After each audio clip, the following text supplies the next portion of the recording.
আসসালামু আলাইকুম। আমরা দেখতে পাচ্ছি যে দারোয়ানি দরবার শরীফে আগামী ৫৪তম উরস উপলক্ষে সৌন্দর্য বর্ধনের জন্য লাইটিং করার কাজ চলছে।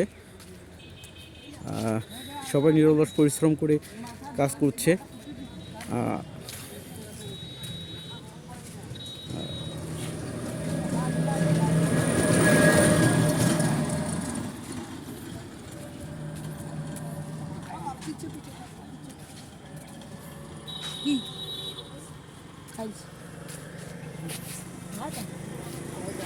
তো সৌন্দর্য বর্ধনের জন্য আমাদের যে ঝাড়বাতির একটু আলোকসজ্জা করা হচ্ছে।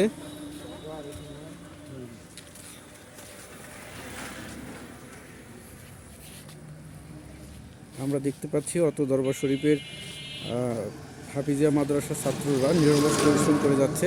আমরা একজনকে একটু আস্কিং করব যে আসলে ওদের প্ল্যান পরিক্রমা কি। সোহান, তাহলে আমাদের এটা কততম অনুষ্ঠান হচ্ছে? 54।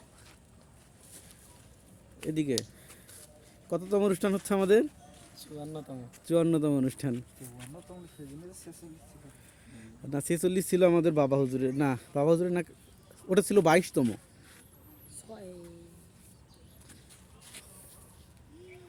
সো এখন লাইটগুলো স্পষ্ট দেখা যাচ্ছে না। আমি সন্ধ্যার পরে স্পষ্ট দেখাতে পারবো, যখন জ্বলবে আর কি।